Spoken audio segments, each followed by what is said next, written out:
안녕하세요. 제 이름은 이명자라고 합니다. 정말 큰일 날 뻔했던 제 이야기 좀 들어주세요. 저는 아침 일찍 눈을 뜨는 편입니다. 서울의 빽빽한 빌딩 숲에 갇혀 살 적에는 알람 소리에도 억지로 몸을 일으키기 버거웠는데 시골로 내려오니 모든 것이 달라졌어요. 창밖에 있는 늙은 감나무 가지 사이로 부서져 들어오는 아침 햇살과 그걸 시샘하듯 온갖 종류의 새들이 합창하는 소리가 세상에서 가장 정확한 저의 아침 시계가 되어 주었지요. 남편이 세상을 떠나고부터는 이른 아침의 그 고요함과 생동감이 저의 유일한 친구가 되어 주었습니다. 남편과 함께 평생을 바쳐 일군 서울의 작은 아파트를 처분하고 이곳으로 온 것이 벌써 5년 전의 일입니다. 평생을 공무원으로 헌신한 남편은 은퇴하면 꼭 흙을 만지고 살고 싶다는 말을 입에 달고 살았어요. 그런 남편의 소원을 들어준 것이었는데 그 양반은 이곳 마당의 흙냄새를 채 1년도 맞지 못하고 지병으로 눈을 감았습니다. 처음에는 정말 하늘이 무너지는 것 같았어요. 사방을 둘러봐도 아는 얼굴 하나 없는 낯선 땅에 덩그러니 혼자 남겨졌다는 생각에 며칠 밤낮을 소리 죽여 울었습니다. 남편의 숨결이 닿았던 모든 물건들, 함께 심었던 작은 모종들, 같이 골랐던 벽지 무늬 하나하나가 전부 살아있는 것처럼 제게 말을 걸어오는 통에 미쳐버릴 것만 같았지요. 하나뿐인 아들 지철이는 당장 서울로 다시 올라오라고 며느리랑 같이 모시겠다고 성화였지만 저는 그럴 수가 없었어요. 이곳은 남편의 마지막 시간이 묻어있는 곳이고 제가 그 사람에게 해줄 수 있는 마지막 약속과도 같은 공간이었거든요. 텅 빈 집을 혼자 지키는 것은 생각보다 훨씬 더 고독하고 힘든 일이었습니다. 밤이 되면 들려오는 이름 모를 풀벌레 소리마저 무섭게 느껴질 때도 있었고 형광등 하나를 가는 사소한 일조차 버겁게 느껴져 남편의 빈자리를 실감하며 주저앉아 울기도 했어요. 하지만 시간이 약이라는 옛말은 틀리지 않았습니다. 마당 한편에 버려진 땅을 일궈 작은 텃밭을 만들고 그곳에 상추와 고추를 심었지요. 해가 뜨면 밭에 나가 물을 주고 해가 지면 호미를 씻어 들여놓는 단순한 일상이 반복되면서 제 마음의 상처도 조금씩 아물어갔습니다. 마당 구석에는 남편이 살아생전 가장 좋아하던 봉숭아를 한가득 심었어요. 여름밤이면 손톱에 붉은 봉숭아물을 들이며 저는 조금씩 이 땅에 뿌리를 내리기 시작했습니다. 명자야 나왔어. 익숙하고 정겨운 목소리에 흙 묻은 손으로 허리를 짚으며 고개를 들었습니다. 담 너머로 보이는 얼굴은 옆집에 사는 김씨였어요. 저보다 2살 위인 그녀는 이 동네 토박이로 제가 처음 이사와서 모든 것이 낯설고 서러울 때부터 친언니처럼 저를 살뜰히 챙겨주었습니다. 그녀의 손에는 늘 그랬듯 하얀 김이 모락모락 피어오르는 커피가 담긴 낡은 보온병이 들려 있었어요. 아이고 언니. 뭘 또 이런 걸 아침부터 들고 와. 집에 커피 넘쳐난다니까. 넘쳐나긴 뭐가 넘쳐나. 너가 타는 커피는 밍밍해서 도저히 못 마시겠더라. 사람이 커피를 마시는 건지 커피가 사람을 마시는 건지 원. 이게 딱 내 입맛이야. 김씨 언니는 넉살 좋게 웃으며 성큼성큼 마당으로 들어와 마루에 털썩 주저앉았습니다. 저와 김씨 언니는 이제 서로의 집에 제 집 드나들 듯하는 사이가 되었어요. 그녀는 제가 김장할 때면 자기 일처럼 달려와 배추를 절여주었고 제가 몸져 누웠을 때면 죽을 쑤어다 주며 밤새 곁을 지켜주었지요. 저는 그 보답으로 그녀의 생일이나 자식들이 찾아오는 날이면 밤새워 음식을 장만에 바리바리 싸들고 그녀의 집을 찾았습니다. 멀리 사는 아들보다 1년에 몇 번 얼굴 보기도 힘든 며느리보다 훨씬 더 저를 챙겨주고 의지가 되는 사람이었어요. 오늘은 또 뭘 그렇게 쪼그리고 앉아서 열심히 심고 있어? 그러다 무릎 다 나간다. 별거 아니야. 상추 모종 몇 개 더 옮겨 심고 있었지. 올 여름에는 언니네 쌈 채소는 내가 다 책임질게. 아주 실컷 먹게 해줄 테니 기대하라고. 아이고, 든든해서 어쩐다. 그나저나 아침은 먹었고. 그럼. 어젯밤에 끓여놓은 시래기국에 밥 든든하게 말아 먹었지. 저는 호박잎에 묻은 흙을 정성껏 털어내며 대답했습니다. 김씨 언니는 보온병 뚜껑에 커피를 가득 따라 제게 건넸어요. 진하고 구수한 커피 향이 아침의 신선한 공기를 가득 채웠습니다. 이렇게 좋은 이웃과 함께 웃고 이야기하며 살다 보니 서울의 삭막하고 외로웠던 아파트 생활은 이제 아주 먼 옛날 이야기처럼 아득하게만 느껴지곤 합니다. 물론 그렇다고 아들 녀석이 보고 싶지 않다면 그건 새빨간 거짓말이겠지요. 제 배 아파 낳은 하나뿐인 자식인데 어찌 눈에 밟히지 않겠어요. 하지만 지철이는 자기 가정을 꾸렸고 제 한 몸 건사하기도 바쁘게 사는 아이에게 늙은 어미가 짐이 되고 싶지는 않았습니다. 그저 가끔 명절이나 생일 때 얼굴 한번 보고 잘 살고 있다는 목소리 한번 들으면 그것만으로도 만족하기로 마음먹었어요. 근데 저 대문은 언제 고칠 셈이야? 삐걱거리는 소리가 온 동네를 다 울린다. 아이고, 저걸 또 깜빡했네. 어제 장에 갔을 때 기름이라도 좀 사오는 건데. 냅둬. 내가 또 그런 건 잘 알지. 이따 읍내 나가는 길에 철물점 들러서 경첩이랑 좋은 기름으로 사와서 싹 고쳐줄게. 너가 뭘 한다고 낑낑대. 그러다 허리 다쳐. 김씨 언니는 그렇게 말하며 커피를 홀짝였습니다. 남편이 살아있었다면 저런 일은 눈 감고도 뚝딱 해치웠을 텐데 하는 생각에 잠시 마음 한구석이 시큰해졌어요. 그 허전함을 애써 감추려 텃밭에 잡초를 마저 뽑고 있을 때였습니다. 제 낡은 휴대폰이 정적을 깨고 요란한 소리를 내며 울리기 시작했어요. 화면에 깜빡이는 우리 며느리라는 글자를 보자 저도 모르게 입가에서 미소가 사라졌습니다. 살가운 척 구는 아이였지만 저는 그 아이의 눈에서 단 한 번도 진심을 읽어본 적이 없었어요. 너무 반듯하고 너무 계산적이고 그래서 속을 알 수 없는 아이라는 느낌을 지울 수가 없었거든요. 여보세요? 어머니, 저 주현이에요. 좋은 아침이에요. 아침 식사는 맛있게 하셨어요? 전화기 너머로 들려오는 며느리의 목소리는 평소보다 한 톤 더 높아져 있었습니다. 마치 로또에라도 당첨된 사람처럼 들떠 있었지요. 응, 먹었다. 너는 먹었고. 우리 아들은 아침밥 챙겨줬어. 그럼요. 지철 씨 좋아하는 황태 해장국 끓여서 든든하게 먹여보냈죠. 다름이 아니라 어머니. 이번 주말에 혹시 시간 괜찮으신가 해서요. 주말?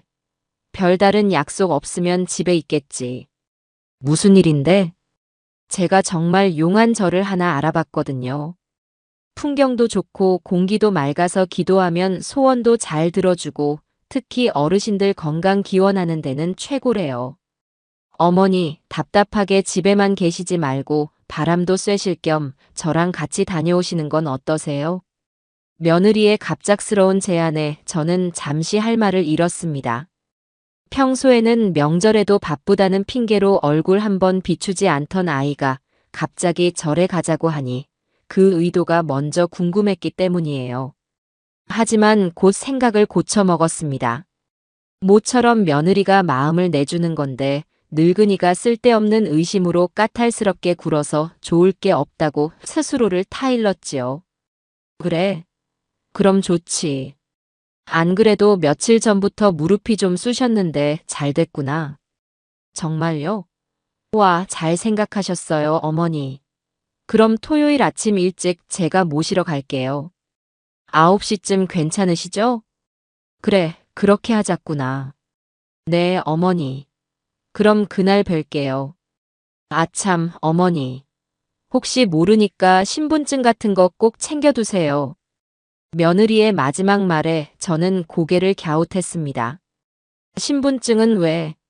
절에 가는데 신분증이 필요한 일이 있어? 아, 요즘은 세상이 험해서요, 어머니. 큰 절들은 다 그렇게 한대요. 혹시라도 무슨 일 생길까봐 절에서 신도들 신원 확인을 꼼꼼히 한다고 들었어요. 그냥 혹시 몰라서 그러는 거니까 잘 보이는 곳에 꺼내만 놔주세요. 그럼 푹 쉬고 계세요. 며느리는 제 대답을 들을 새도 없이 서둘러 전화를 끊었습니다. 뭔가 개운치 않은 구석이 있었지만 요즘 세상이 하도 흉흉하니 절에서도 그런 절차가 생겼나 보다 하고 넘겨버렸습니다. 제가 전화를 끊는 모습을 옆에서 조용히 지켜보던 김씨 언니가 넌지시 물었습니다. 며느리 전화야? 뭔데 그렇게 길게 해? 응. 주말에 절에 가자네. 어디 용한 데가 있다면서. 그래. 잘 됐구먼. 맨날 흙만 파고 있지 말고 그런 데에 가서 사람 구경도 좀 하고 와. 자식들이 챙겨줄 때가 제일 좋은 거야. 김씨 언니의 말에 저는 그저 멋쩍게 웃어 보였습니다. 하지만 마음 한구석에 피어오른 찜찜함은 쉬이 가시질 않았어요. 절에서 신분증 확인을 한다고 하는 의문이 머릿속을 맴돌았지만 저는 애써 그 생각을 지웠습니다. 오랜만에 만날 아들 생각에 며느리와의 나들이에 작은 기대를 품기로 했지요. 그때 저는 정말 아무것도 몰랐습니다. 그 주말 아침 제 인생을 송두리째 뒤흔들 끔찍한 일이 저를 기다리고 있을 줄은 꿈에도 상상하지 못했어요. 저는 그저 다가올 파멸의 그림자도 모른 채 며느리가 좋아한다는 쑥개떡을 만들기 위해 텃밭 한쪽에서 파릇파릇하게 자라난 쑥을 정성껏 다듬기 시작했을 뿐이었습니다. 약속했던 토요일 아침은 거짓말처럼 맑았습니다. 밤새 촉촉한 이슬을 머금었던 풀잎들이 아침 햇살을 받아 보석처럼 반짝였고 어디선가 살랑이며 불어오는 바람에는 싱그러운 흙냄새가 기분 좋게 실려 있었어요. 저는 동이 트기도 전인 이른 새벽부터 일어나 집 안팎을 쓸고 닦았습니다. 혹여나 깔끔한 척은 다 하는 며느리가 집에 잠시라도 들어왔을 때 지저분한 구석이라도 보일까 싶어 대청소를 하다시피 묵은 먼지까지 탈탈 털어냈지요. 장롱 가장 깊숙한 곳에 넣어두었던 몇 년 전 아들 환갑잔치 때 딱 한 번 입었던 가장 좋은 외출복을 꺼내 입었습니다. 거울 앞에 서서 오랜만에 분도 살짝 두드려 발랐어요. 거울 속에는 조금은 낯설지만 보이지 않는 설렘으로 희미하게 상기된 늙은 여인의 얼굴이 서 있었습니다. 솔직히 말해 며느리와의 나들이가 기대되기보다는 혹시나 절에 갔다가 오는 길에 아들 녀석의 집에 들를 수 있지 않을까 하는 얕은 기대감 때문이었어요. 손주 녀석들 얼굴 본 지도 까마득했고 아들이 좋아하는 밑반찬이라도 좀 만들어주고 싶은 마음이 굴뚝 같았거든요. 저는 미리 쑤어놓았던 쑥개떡이 담긴 소담한 바구니를 들고 대문 밖으로 나섰습니다. 쑥개떡 옆에는 아들이 좋아하는 매실 장아찌 통도 함께 넣어두었지요. 정확히 9시가 되자 제 집 앞에 좁디 좁은 골목길로 눈부신 흰색 승용차 한 대가 먼지 하나 없이 미끄러지듯 들어왔습니다. 운전석에 앉은 며느리는 창문을 내리고 제게 보란 듯이 손을 흔들었어요. 평소에는 보지 못했던 얼굴의 반을 가리는 커다랗고 값비싸 보이는 선글라스를 끼고 있었지만 입가에 걸린 미소는 여느 때처럼 싹싹하고 살가워 보였습니다. 저는 괜히 마음이 놓여 들고 있던 바구니를 고쳐 잡고 차 쪽으로 걸어갔습니다. 어머니 늦지 않았죠? 주말이라 그런지 서울 빠져나오는데 차가 좀 막혀서요. 아니다. 아주 시간에 딱 맞춰 잘 왔다. 아침은 먹었고. 그럼요. 어머니 뵐 생각에 새벽부터 서둘렀죠. 어서 타세요, 어머니. 오늘 날씨가 정말 끝내주네요. 며느리는 과장된 몸짓으로 조수석 문을 활짝 열어주었습니다. 저는 고맙다고 말하며 쑥개떡 바구니를 먼저 차 안에 조심스럽게 밀어넣고는 차에 오르기 위해 몸을 숙였어요. 바로 그때였습니다. 제 낡은 잠방이 주머니 속에서 휴대폰이 마치 발작이라도 하듯 요란하게 울리기 시작했어요. 화면에 뜬 발신자는 옆집 김 언니였습니다. 아침에 같이 커피도 마셨는데 이 시간에 김씨 언니가 무슨 일로 전화를 다 했을까 의아하게 생각하며 저는 차 문 앞에서 잠시 멈춰 섰습니다. 어머니, 왜 그러세요? 전화 받지 마시고 어서 타셔야죠. 늦겠어요. 며느리의 목소리가 미세하게 날카로워졌다고 느낀 것은 단순한 기분 탓이었을까요? 저는 그녀에게 괜찮다는 듯 손을 한번 저어 보이고는 별 생각 없이 통화 버튼을 눌렀습니다. 여보세요? 언니, 나 지금 막 명자야. 그 차 절대 타지 마. 수화기 너머로 터져나온 김씨 언니의 목소리는 다급함을 넘어선 절규에 가까웠습니다. 저는 순간 심장이 쿵 하고 바닥 없는 곳으로 내려앉는 것만 같았어요. 등 뒤에서 식은땀이 흐르는 것이 느껴졌습니다. 언니, 그게 무슨 소리야? 내 말 들을 시간이 없어. 아까 그 못된 여자가 웬 시커먼 놈이랑 너희 집 창고 뒤에서 한참을 속닥거리더니 글쎄. 그놈이 차 트렁크에 짐짝처럼 쏙 숨어 들어가는 걸 내 눈으로 똑똑히 봤다니까. 그년 눈빛이 아주 살벌했어. 이건 함정이야, 명자야. 어서 도망가. 김씨 언니의 말이 끝나기가 무섭게 온몸에 털이 곤두서는 듯한 소름이 돋았습니다. 어젯밤 내내 저를 괴롭혔던 그 찜찜함의 실체가 바로 이것이었을까요? 절에 가는데 필요하다던 신분증, 평소와 달리 유난히 살갑게 굴던 며느리의 태도, 어서 타라며 저를 재촉하던 조급한 몸짓까지. 그 모든 의문의 조각들이 순식간에 머릿속에서 하나의 끔찍한 그림으로 맞춰지기 시작했습니다. 제 얼굴이 하얗게 질리는 것을 본 며느리가 기어이 차에서 내렸어요. 어머니, 누구 전화인데 안색이 그렇게 안 좋으세요? 무슨 일 있으세요? 그녀의 얼굴에는 가식적인 걱정이 떠올라 있었지만 선글라스 너머의 그 눈빛은 차갑게 저를 꿰뚫어 보는 것 같았습니다. 저는 더 이상 생각할 겨를이 없었어요. 김씨 언니의 마지막 외침이 귓가에 다시 한번 천둥처럼 울리는 것 같았습니다. 도망가. 저는 들고 있던 쑥개떡 바구니를 바닥에 내팽개치고는 뒤도 돌아보지 않고 뛰기 시작했습니다. 쑥개떡과 매실 장아찌가 흙바닥 위로 처참하게 쏟아졌지만 돌아볼 여유 따위는 없었어요. 목적지는 바로 담벼락 하나를 사이에 둔 저의 유일한 희망인 김씨 언니의 집이었습니다. 어머니, 왜 이러세요? 갑자기 어디 가세요? 뒤에서 저를 부르는 며느리의 목소리가 들렸지만 이제 그 목소리는 더 이상 상냥한 며느리의 것이 아니었습니다. 제 필사적인 움직임에 잠시 당황했던 며느리가 이내 모든 상황을 파악했는지 갑자기 본색을 드러내며 악에 바친 고함을 질렀습니다. 저 늙은 영감탱이가 봤나 봐. 빨리 잡아. 그 순간 등 뒤에서 덜컥하는 소름 끼치는 쇳소리와 함께 제가 타려던 차의 트렁크가 열렸습니다. 그리고 그 안에서 검은 옷을 입은 산만한 덩치의 사내 하나가 땅으로 뛰어내렸어요. 그는 잠시 주위를 두리번거리더니 저를 발견하고는 무서운 속도로 달려오기 시작했습니다.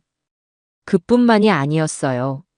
완벽하게 가면을 벗어 던진 며느리 역시 거추장스러운 하이힐을 손에 벗어든 채 저거 놓치면 우리 다 끝이야. 무조건 잡아. 라고 날카롭게 소리치며 저를 쫓아왔습니다. 제 평생 누군가에게 쫓겨본 적이 있었던가요? 아니, 제 70평생에서 이토록 절박하고 필사적으로 달려본 적은 단 한 번도 없었습니다. 흙먼지가 풀풀 날리는 좁은 시골길을 저는 정말이지 죽으림을 다해 달렸습니다. 터질 듯한 심장이 입 밖으로 튀어나올 것만 같았고 밭은 숨이 목구멍을 칼날처럼 예리하게 긁어대는 것 같았어요.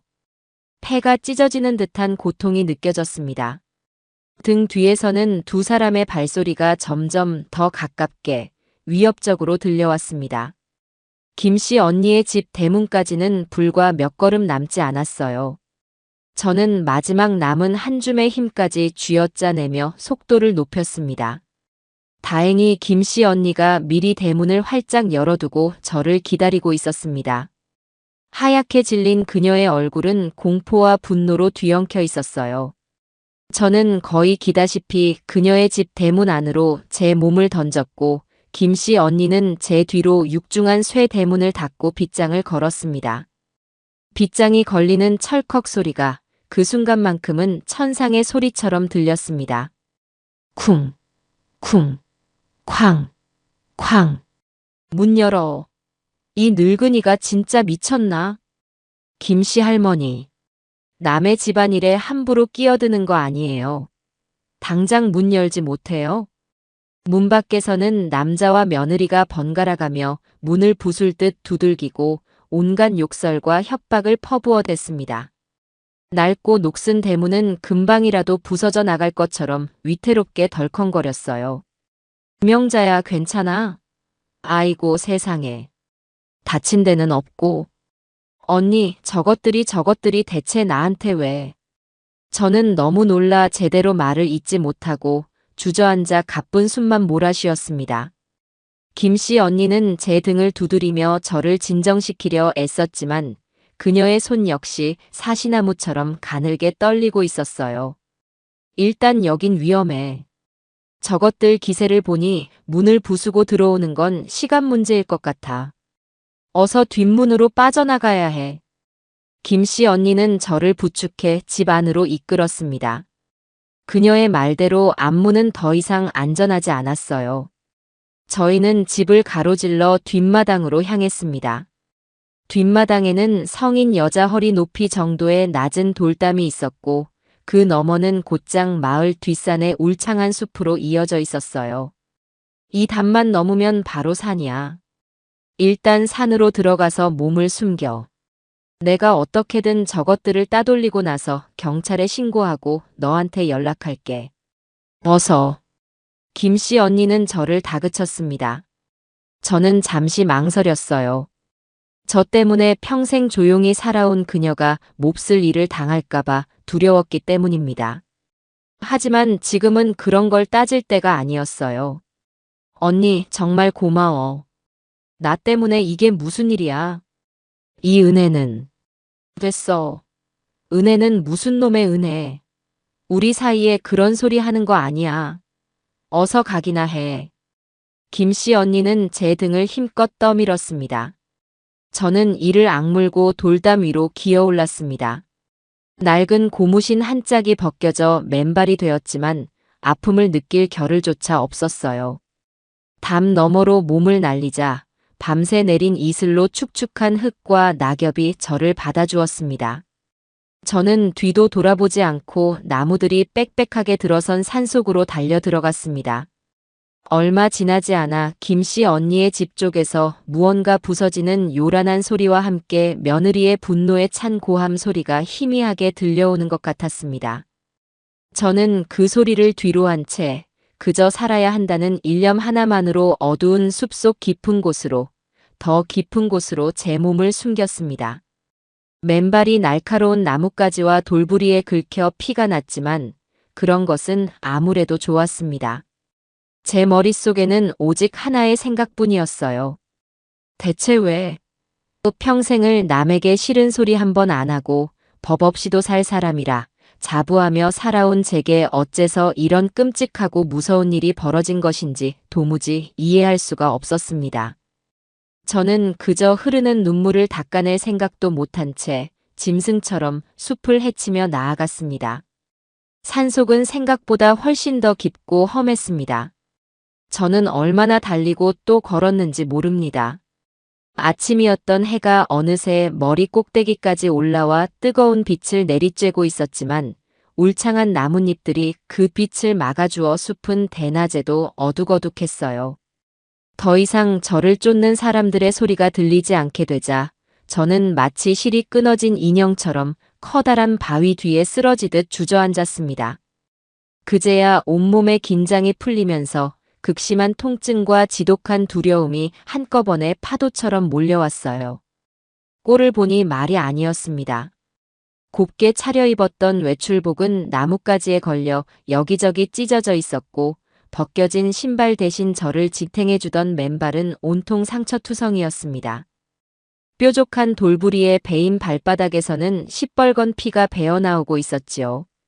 나뭇가지에 긁힌 팔에서도 피가 배어나와 옷소매를 붉게 물들이고 있었습니다. 하지만 그런 육체적인 고통보다 더 저를 힘들게 했던 것은 바로 참을 수 없는 배신감과 지독한 혼란스러움이었습니다. 항상 상냥한 미소로 어머니, 어머니 하며 저를 따르던 며느리의 얼굴 뒤에 그토록 악마 같은 모습이 숨겨져 있었다니. 그리고 그 옆에서 묵묵히 그녀를 돕던 정체 모를 남자. 그들의 목표가 대체 무엇이었는지, 왜 저를 그렇게 험하고 무서운 방법으로 어디론가 데려가려 했는지 머릿속이 터질 것만 같았어요. 한참을 숨죽여 울다 보니 문득 하나뿐인 아들 지철이의 얼굴이 떠올랐습니다. 그래, 지철이에게 알려야 해. 아들은 분명 제 편이 되어줄 것이라고 믿었어요. 며느리가 얼마나 끔찍하고 무서운 일을 저질렀는지 알게 된다면 당장이라도 달려와서 저를 이 지옥 같은 상황에서 구해줄 것이라고 굳게 믿었습니다. 저는 떨리는 손으로 주머니에서 낡은 휴대폰을 꺼내 아들의 번호를 눌렀습니다. 다행히 깊은 산속이었지만 신호는 겨우 잡혔어요. 몇 번의 길고 긴 연결음이 흐르고 세상에서 가장 익숙한 아들의 목소리가 들려왔습니다. 여보세요? 지철아. 나다, 엄마야. 내 아들 맞니? 어머니? 이 시간에 웬일이세요? 지금 주연이랑 같이 계신 거 아니었어요? 절에 가신다고 들었는데. 아들의 목소리는 놀라울 정도로 평소와 다름없이 차분했습니다. 저는 그 차분함에 오히려 더 가슴이 철렁 내려앉았지만 애써 불안감을 떨쳐내며 다급하게 제가 겪은 일을 털어놓기 시작했어요. 며느리가 어떤 정체 모를 남자와 한패가 되어 저를 차에 태워 어디론가 데려가려 했고 옆집 김씨 언니의 도움으로 겨우 도망쳐 지금은 이름도 모를 깊은 산속에 혼자 숨어 있다는 사실을 말입니다. 제 이야기가 길어질수록 수화기 너머의 아들은 점점 말이 없어졌습니다. 저는 아들이 너무 큰 충격을 받았기 때문이라고, 그래서 할 말을 잃은 것이라고 애써 생각하려 했습니다. 그래서 지금은 산에 혼자 계시다는 말씀이세요? 옷은 제대로 입으셨고요? 그래. 그 애가, 네 마누라가 사람을 시켜서 날 잡으러 다닌단 말이다. 지철아, 너는 혹시 알고 있었니? 대체 그 애가 왜 나한테 이런 짓을 하는 거냐고. 저는 거의 울부짖었습니다. 하지만 제게 돌아온 아들의 대답은 제 남은 인생을 통째로 부정하는 듯한 차가운 비수와도 같았어요. 어머니, 또 이상한 상상하시는군요. 뭐라 그랬니 지금? 상상? 이게 상상으로 보이니? 네 엄마가 지금 맨발로 피를 흘리면서 산속에서 떨고 있는데 이게 전부 상상이란 말이야. 주연이한테 방금 전까지 다 들었어요. 어머니가 갑자기 차에서 소리를 지르면서 뛰어내려서 어디론가 달려가셨다고요. 요즘 들어 자꾸 헛것이 보이고 돌아가신 아버지가 말을 건다면서 힘들어 하셨다면서요? 어머니, 제발 이러지 마세요. 병원에서 의사 선생님이 하신 말씀 기억 안 나세요? 일시적으로 현실과 상상을 구분 못하는 그런 증세가 나타날 수 있다고 하셨잖아요. 어서 집으로 돌아가세요. 주연이가 어머니 걱정 때문에 울고불고 난리가 났어요. 아들의 목소리에는 그 어떤 감정도 실려 있지 않았습니다. 마치 누군가 써준 대본을 감정 없이 그대로 읽어내려가는 사람처럼 냉담하고 싸늘했어요. 그 순간 저는 깨달았습니다. 아들은 이미 제 편이 아니라는 것을요. 아니, 아들은 이미 아들이 아니었습니다. 며느리는 저를 해치우기 전에 아들의 눈과 귀와 그리고 영혼까지 먼저 멀게 만들어버렸던 것입니다. 저를 정신이 온전치 못한 늙은이로 망상에 사로잡힌 불쌍한 환자로 만들어버린 뒤에야 이 모든 끔찍한 일을 계획했던 것이지요. 세상이 통째로 무너지는 듯한 절망감이 온몸을 덮쳤습니다. 세상에서 유일하게 믿었던 아들에게마저 완벽하게 버림받았다는 생각에 더 이상 눈물조차 나오지 않았어요. 목구멍에서 뜨거운 쇳덩이가 올라오는 것 같았습니다. 알았다. 내가 알아서 할게. 저는 힘없이 전화를 끊었습니다. 휴대폰을 쥔 손이 부들부들 떨려 기어이 땅에 떨어뜨리고 말았어요. 이제 저는 정말로 이 세상에 혼자였습니다. 기댈 곳 하나 없는 망망대해에 버려진 낡은 뗏목 신세였지요. 얼마나 그렇게 넋을 놓고 앉아 있었을까요? 문득 남편이 숨을 거두기 전 앙상한 손으로 제 손을 힘겹게 잡고 남겼던 마지막 유언이 떠올랐습니다. 그때의 남편은 이미 병세가 깊어져 말 한마디를 하는 것조차 힘들어했어요. 오가는 사람을 잘 알아보지도 못했고요. 그래서 저는 남편의 마지막 말을 그저 아픈 사람의 헛소리, 노망이라고만 생각하고 가슴 깊은 곳에 묻어두었습니다. 여보, 저 여자 주연이 말이야. 절대로 믿으면 안 돼. 겉과 속이 아주 다른 여자야. 남편은 밭은 숨을 몰아쉬며 한 글자 한 글자 힘겹게 말을 이었습니다. 내 낚시 가방 기억나지? 안방 벽장에 넣어둔 거. 혹시라도 무슨 일이 생기면 다른 사람 말고 당신이 직접 꼭 확인해봐. 알겠지? 그때는 그저 눈물을 흘리며 고개만 끄덕였을 뿐 그 말의 의미를 깊이 생각하지 않았습니다. 남편이 평생을 아끼던 낡은 가죽 낚시 가방 안에는 낡은 릴과 녹슨 낚싯바늘, 그리고 엉킨 낚싯줄 몇 개가 전부였으니까요. 하지만 지금 이 절체절명의 순간, 그 유언은 전혀 다른 의미로 제 심장을 후벼 파기 시작했습니다. 남편은 알고 있었던 걸까요? 며느리의 검은 속내를, 그리고 언젠가 제게 닥쳐올 이 끔찍한 위험을 미리 예감했던 걸까요? 그리고 그 모든 것을 해결할 수 있는 유일한 단서가 바로 그 낡디 낡은 낚시 가방 안에 들어있다는 뜻이었을까요? 갑자기 정신이 번쩍 들었습니다. 슬퍼하고 절망하고 있을 시간이 없었어요. 저는 어떻게든 살아남아서 이 모든 것을 제자리로 돌려놓아야만 했습니다. 며느리가 그토록 저를 없애버리려 했던 이유가 단순한 제 명의의 재산 문제가 아니라 바로 그 낚시 가방 속에 들어있는 무언가 때문일지도 모른다는 강한 확신이 들기 시작했어요. 저는 비틀거리며 자리에서 일어났습니다. 그리고 제 휴대폰에 단 하나 저장되어 있는 희망, 김씨 언니의 번호를 눌렀습니다. 다행히 그녀는 곧바로 전화를 받았어요. 명자야. 괜찮은 거야? 제발 괜찮다고 말해줘. 어디야? 언니, 나 괜찮아. 아직 살아있어. 일단 좀 물어볼 게 있어. 그 사람들은 갔어? 갔어. 내가 동네 사람 다 부르고 경찰에 신고한다고 쇠스랑 들고 나가서 고래고래 소리를 질렀더니 그 못된 년이 뭐라고 욕을 한 바가지 퍼붓고는 그놈이랑 같이 차를 타고 사라졌어. 너는 지금 어디에 있는 거야? 내가 동네 남자들 데리고 당장 데리러 갈게. 아니, 지금은 안 돼. 그 사람들이 동네 어귀에서 나를 기다리고 있을지도 몰라. 언니, 나 좀 도와줘야겠어. 언니밖에 없어.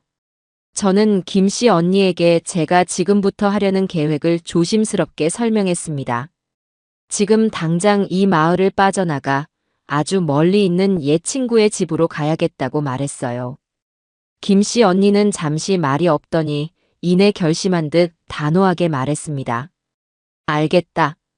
내가 어떻게든 도와줄게. 일단 해가 지려면 아직 멀었으니 산에서 내려오지 말고 최대한 깊은 곳에 숨어 있어. 그리고 해가 완전히 지고 사방이 캄캄해지면 그때 마을 뒤편에 있는 낡은 정자나무로 와. 거긴 밤에는 개미 새끼 한 마리 얼씬 안 하니까 아무도 못 볼 거야. 내가 옷이랑 신발, 그리고 차비를 넉넉하게 챙겨서 나갈게. 거기서 만나자. 김씨 언니의 말에 저는 뜨거운 눈물을 삼켰습니다. 세상이 전부 제게 등을 돌린 것 같았는데 아직 제 편이 남아있다는 사실에 다시 살아갈 용기가 생겼습니다. 저는 김씨 언니와 약속을 정하고 다시 숲속 깊은 곳으로 몸을 숨겼습니다. 이제부터는 도망이 아니었습니다. 모든 것을 되찾기 위한 제 인생을 건 기나긴 싸움의 시작이었지요. 김씨 언니의 도움으로 저는 간신히 그 지옥 같던 마을을 빠져나올 수 있었습니다. 칠흑 같은 어둠이 내린 한밤중, 언니는 자신의 낡은 트럭 짐칸에 덮개를 씌워 저를 숨기고 일부러 동네를 몇 바퀴나 빙빙 돈 뒤에야 읍내의 후미진 버스 터미널에 저를 내려주었어요. 헤어지기 전 김씨 언니는 제 손에 두툼한 돈 봉투와 함께 자신의 아들이 예전에 쓰던 낡은 휴대폰 하나를 쥐어주었습니다. 그녀의 손은 저보다 더 심하게 떨리고 있었습니다. 너 원래 쓰던 폰은 당장 버려. 그걸로 추적할 수도 있어. 이걸 써. 내가 가끔 이 번호로 잘 있는지 안부만 물을게. 그리고 이건 내가 장사 미천으로 쓰려고 꽁꽁 숨겨뒀던 비상금 전부다. 가서 굶지 말고 맛있는 거 사 먹고 춥게 자지 말고 필요한 거 있으면 꼭 이걸로 사. 알았지, 명자야? 언니, 내가 어떻게 이 큰 돈을 받아? 언니도 힘든 거 아는데. 시끄러워.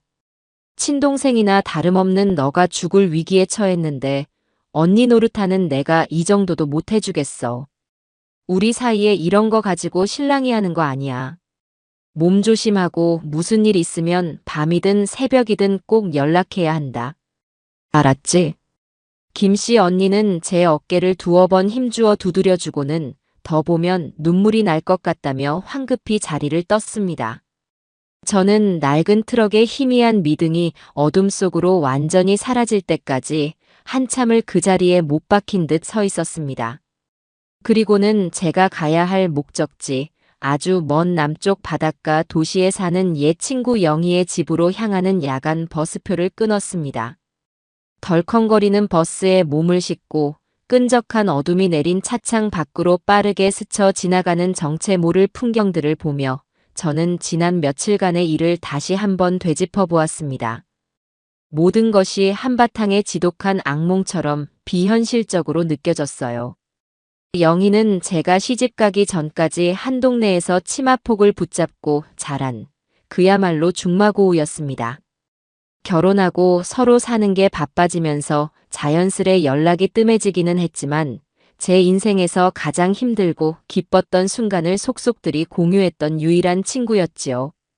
혹시나 하는 마음에 몇 년 만에 전화를 걸었을 때 영희는 제 목소리를 듣자마자 단번에 무슨 일이 생겼다는 것을 직감했습니다. 수화기 너머로 저의 자초지종을 모두 들은 영희는 1초의 망설임도 없이 버럭 소리를 질렀어요. 뭐? 그런 천하에 몹쓸 것들이 있나? 사람의 탈을 쓰고 어떻게 그런 짓을 해? 너는 그걸 지금까지 혼자 끙끙 앓고 있었던 거야? 당장 우리 집으로 와. 내가 어떻게든 해결해 줄 테니 일단 여기로 몸부터 피하란 말이야. 영희는 예전이나 지금이나 변함없이 의리 있고 화통했습니다.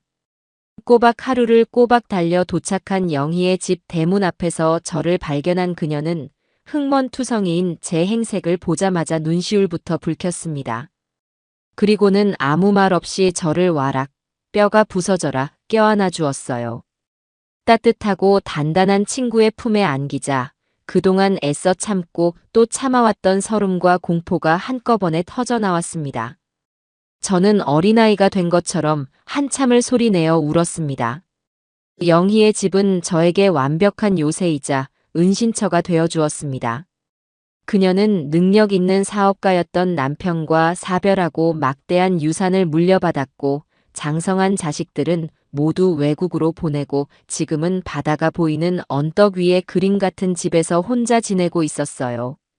영희는 제게 가장 전망 좋은 방을 내어주고 매일같이 영양가 높은 음식들을 손수 지어주며 제 상처 입은 몸과 마음을 정성껏 보살펴 주었습니다.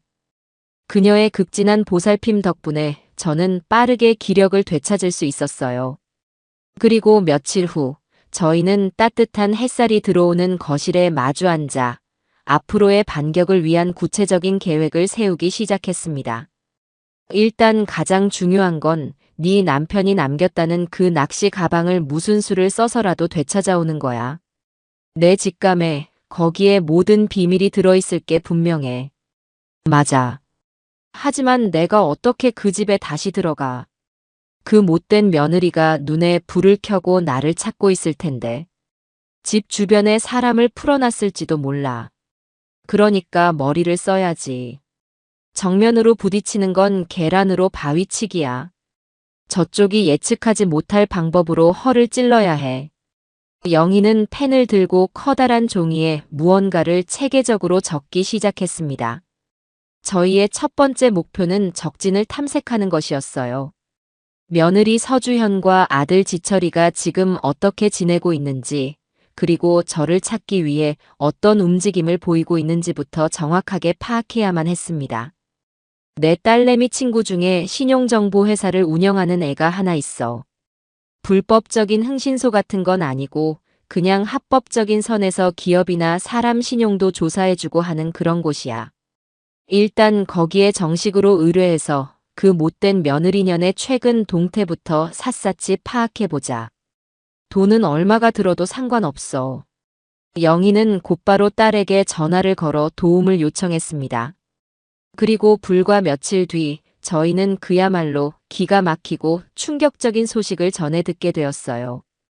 며느리가 제 시골집을 지역 부동산에 초급 매물로 내놓았다는 것이었습니다. 시세의 거의 반값에 하루라도 빨리 집을 처분하려 한다는 것이었지요. 그뿐만이 아니었습니다. 동네 사람들에게는 제가 갑자기 치매 증세가 악화되어 본인이 수소문에서 찾은 경치 좋은 전문 요양원으로 제가 직접 가기를 원해서 편안하게 모시고 갔다고 눈물까지 글썽이며 거짓말을 하고 다닌다는 것이었어요. 이런 천하에 못된 간악한 것이 있나? 사람을 산 채로 유령을 만들어 네 집을 팔아치우기 전에 어떻게든 그 낚시 가방을 손에 넣어야 해. 우리한테 남은 시간이 별로 없어, 명자야. 영희의 말대로였습니다. 집이 다른 사람의 손에 넘어가 버리는 순간 남편의 마지막 유품인 낚시 가방을 영원히 찾지 못하게 될지도 모를 일이었습니다. 마음이 불타는 것처럼 조급해졌어요. 그리고 또 한 가지. 아무리 생각해도 너희 아들놈 말이야. 도대체 왜 그렇게 마누라 말에 꼼짝도 못하는 건지 그게 제일 이상하지 않아?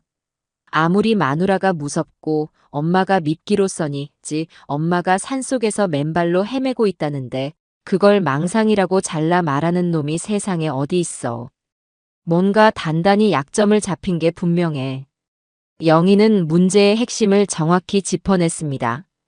저 역시 아들의 그 얼음장같이 차가웠던 태도가 심장에 박힌 가시처럼 계속 마음에 걸렸어요.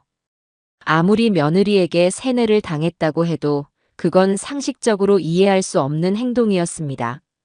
저희는 아들의 주변을 샅샅이 탐색하기로 했습니다. 이번에도 영희의 넓고 깊은 인맥이 동원되었어요. 영희의 조카 사위가 우연히도 제 아들 지철이가 다니는 회사의 바로 위층에 있는 경쟁사에 다니고 있었습니다. 우리 조카 사위한테 부탁해서 점심시간이나 회식 때 그쪽 회사 사람들 이야기하는 거나 좀 귀동냥해 보라고 했어. 요즘 세상이 얼마나 좁은데 그런 큰 회사에서 일어난 일은 소문이라는 게 금방 돌게 되어 있거든. 그리고 며칠 뒤 저희는 아들의 처참한 비밀을 알게 되었습니다. 아들 지철이가 최근 회사에서 아주 큰 규모의 금전적인 사고를 쳤다는 것이었어요. 지철이의 판단 착오로 인해 회사가 막대한 손해를 입게 되었고 그 모든 것을 개인적으로 변상해야 할 끔찍한 위기에 처했다는 소문이 파다하다고 했습니다. 그런데 놀랍게도 그 평범한 직장인이 감당할 수 없는 엄청난 액수의 돈을 며느리인 주연이가 자신의 친정에서 돈을 끌어와 하룻밤 사이에 막아주었다는 것이었어요. 그 일 이후로 아들은 회사에서 고개도 못 드는 것은 물론이고 집에서도 며느리 앞에서 죄인처럼 꼼짝도 못하고 쩔쩔매고 있다는 것이었습니다. 이제야 모든 조각이 딱딱 맞아 들어가는구먼. 아들놈이 마누라한테 목줄을 단단히 잡혔던 거야. 그러니 마누라가 죽으라면 죽는 신용까지 할 수밖에 없었겠지. 쯧쯧. 아무리 그래도 그렇지 한심한 놈. 모든 퍼즐이 완벽하게 맞춰지는 순간이었습니다.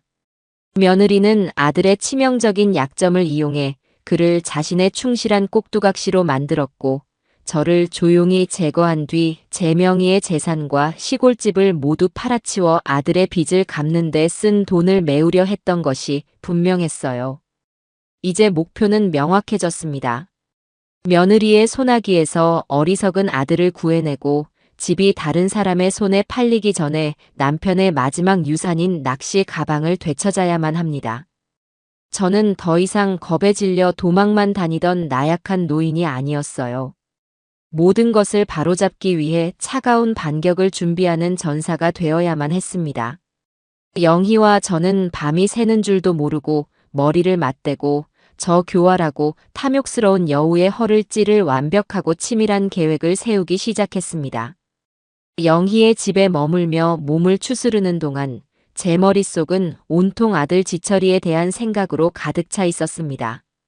저를 외면했던 아들의 차가운 목소리가 밤마다 이명처럼 귓가를 맴돌았고 그때마다 심장이 서늘하게 가라앉는 기분을 느껴야 했어요.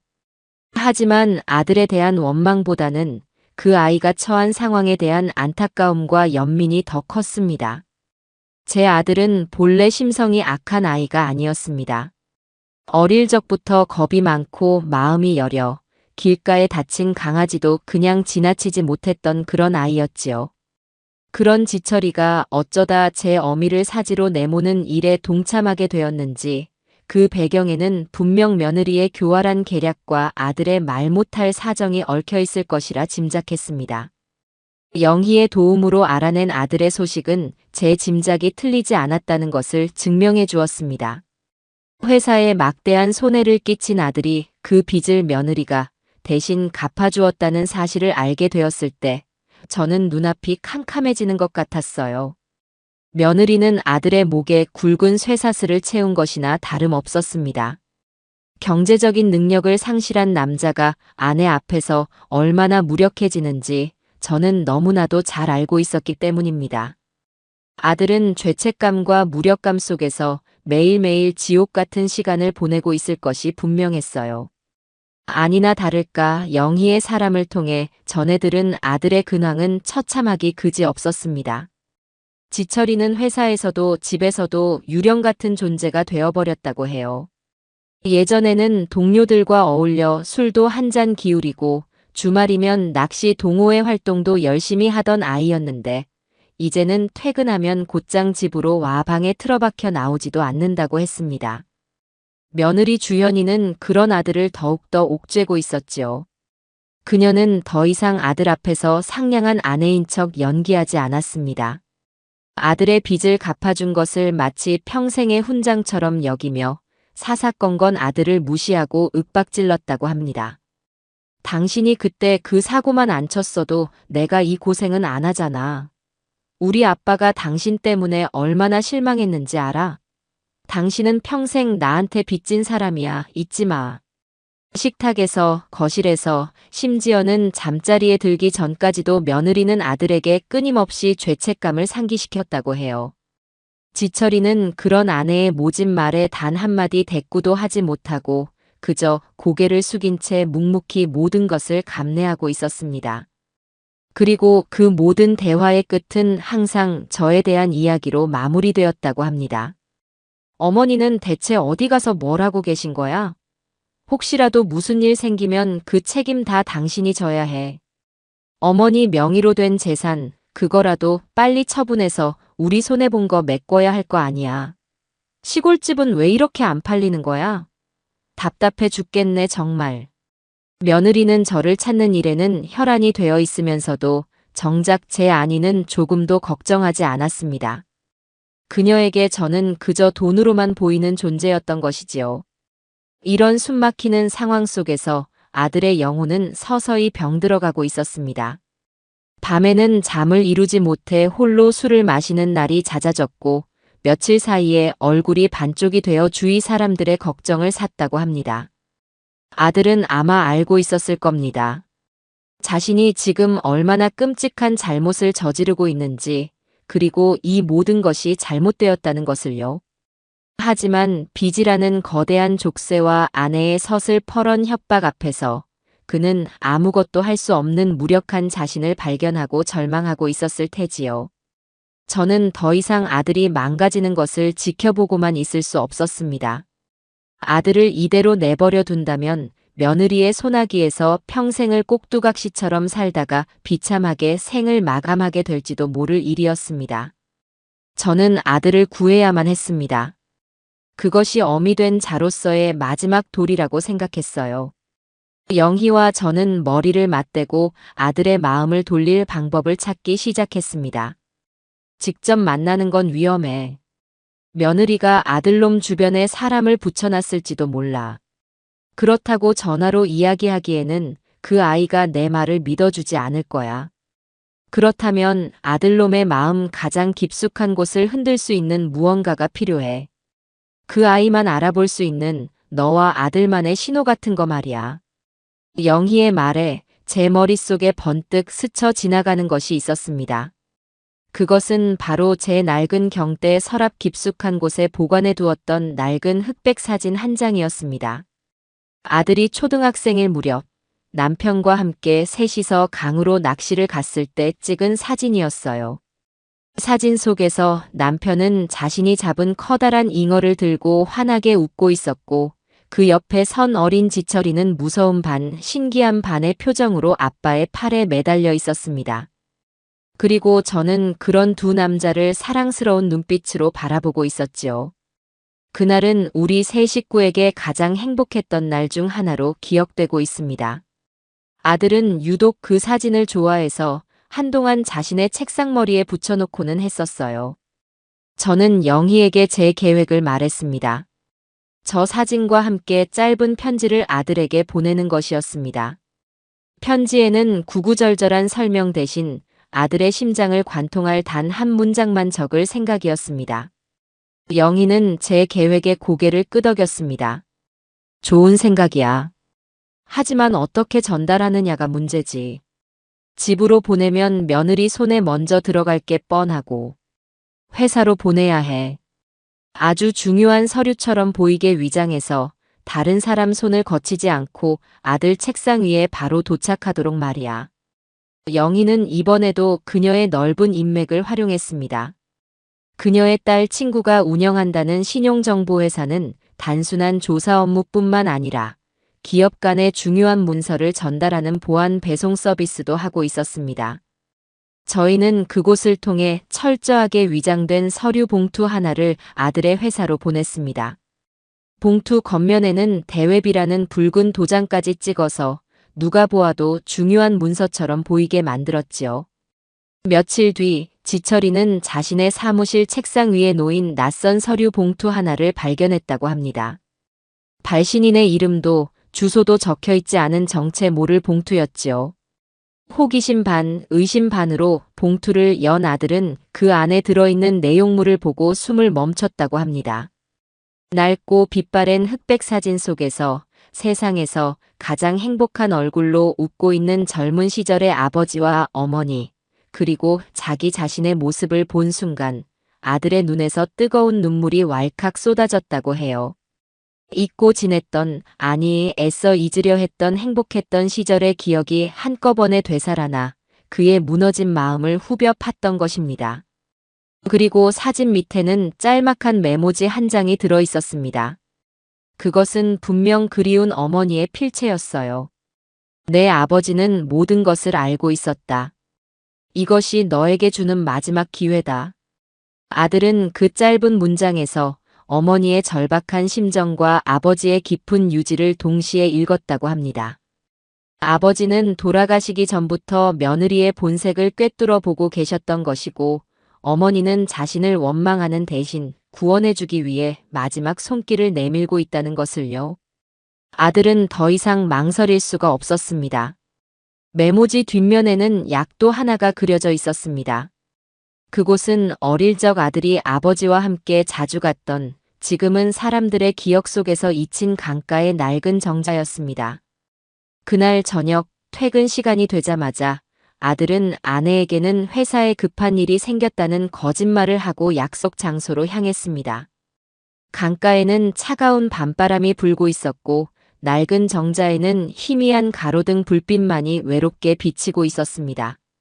아들이 초조한 마음으로 주위를 두리번거리고 있을 때 어둠 속에서 익숙한 그림자 하나가 나타났습니다. 바로 저였습니다. 며칠 사이에 10년은 더 늙어버린 듯한 초췌한 제 모습을 본 아들은 그 자리에 못 박힌 듯 서서 아무 말도 하지 못했습니다. 왔구나, 아들. 제 목소리를 듣고서야 아들은 비로소 무릎을 꿇고 오열하기 시작했습니다. 어머니 죄송합니다. 정말 죄송합니다. 아들은 어린아이처럼 울며 제게 용서를 빌었습니다.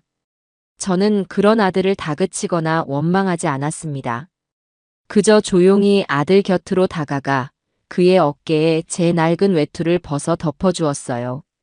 일어나거라. 밤바람이 차다. 저는 아들을 정자 안으로 이끌고 그동안 영희를 통해 알아낸 모든 사실을 덤덤하게 이야기했습니다. 아들의 빚 문제부터 시작해서 며느리가 저를 요양원에 보내려 했던 계획, 그리고 시골집을 급매물로 내놓았다는 사실까지.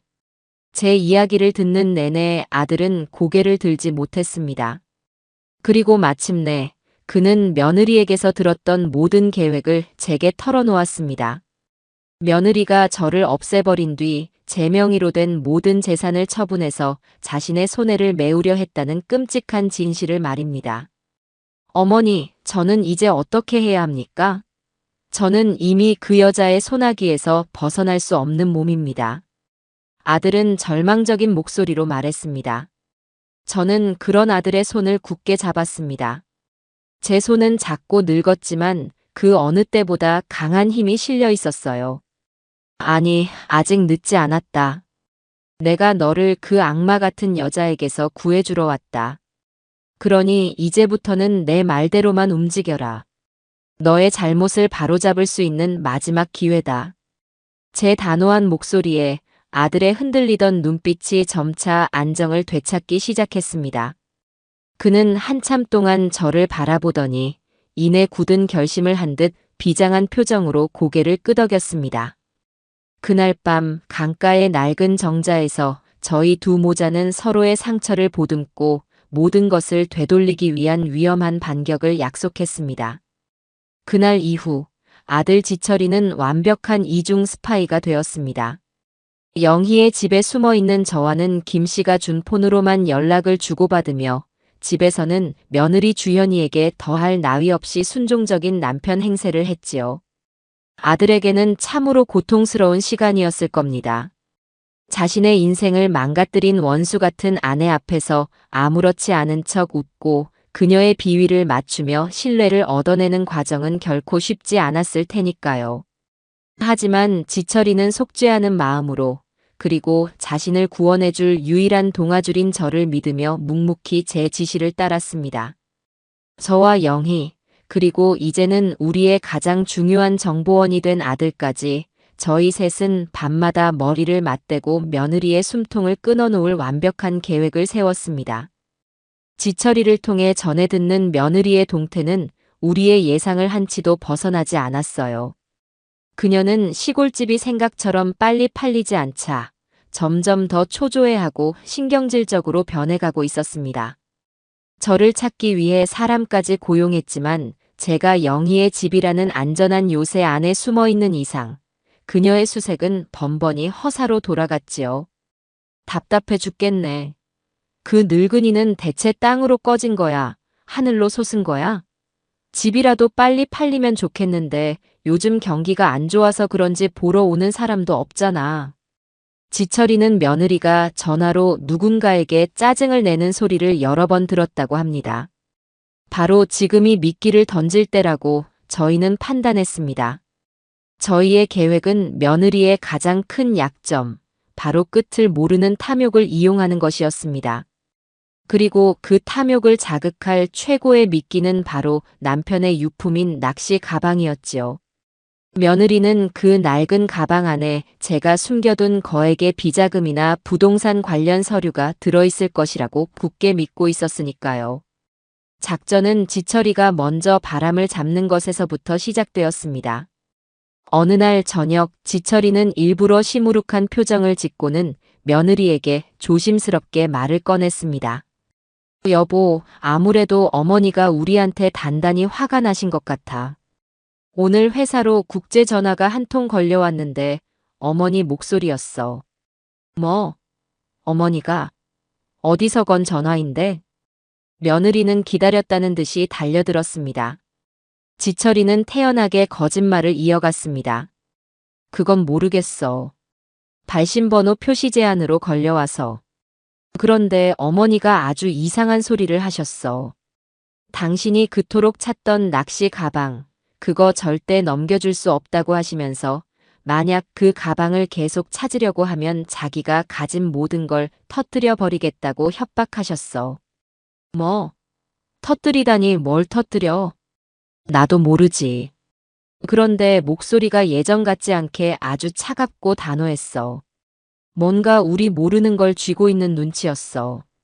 지철이의 연기는 완벽했습니다. 그는 정말로 겁에 질린 사람처럼 보였지요. 며느리는 잠시 생각에 잠기더니 이내 코웃음을 쳤습니다. 늙은이가 겁주기는. 그래봤자 뭘 어쩌겠어. 자기가 가진 걸 터뜨리기 전에 우리가 먼저 찾아내면 그만이지. 그래서 어머니가 어디에 있는지는 말 안 했어? 응. 그것만 말하고 바로 끊어버렸어.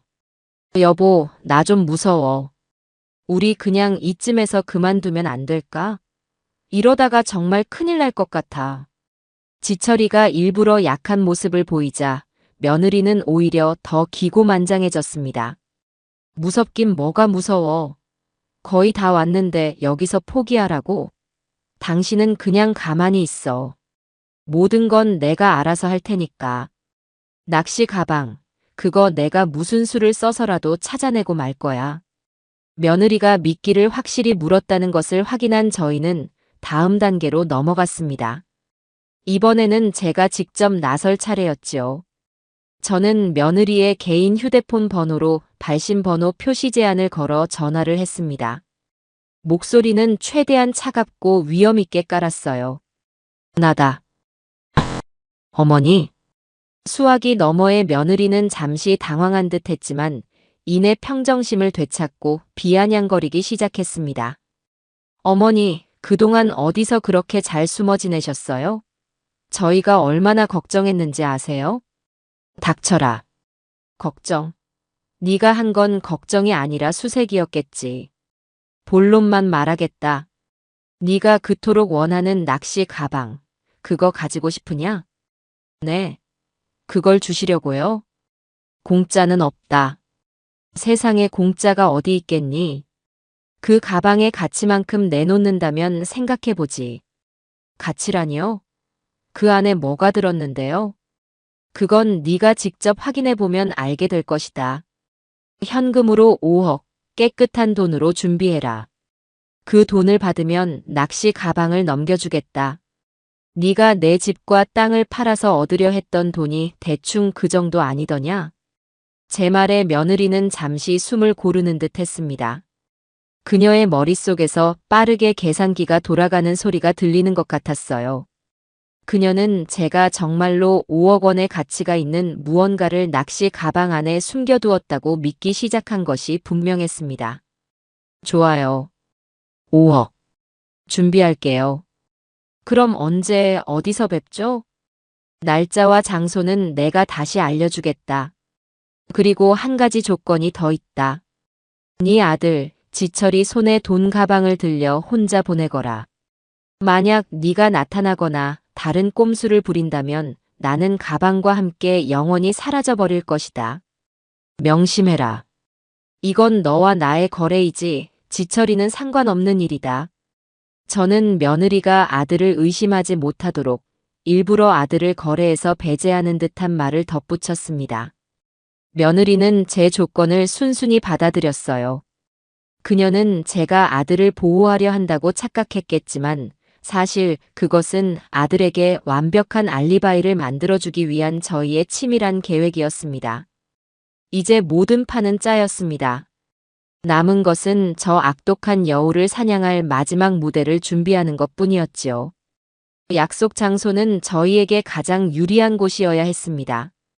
저는 조금의 망설임도 없이 제 시골집이 있는 바로 그 동네 마을회관을 거래 장소로 정했습니다. 저는 영희와 함께 밤차를 타고 몰래 시골 마을로 향했습니다. 그리고 가장 먼저 찾아간 곳은 바로 옆집 김씨 언니의 집이었어요. 한밤중에 저를 발견한 김씨 언니는 귀신이라도 본 것처럼 놀라더니 이내 저를 끌어안고 펑펑 울었습니다. 저는 그녀에게 그동안의 모든 일을 털어놓고 저희의 마지막 계획에 동참해 줄 것을 부탁했습니다.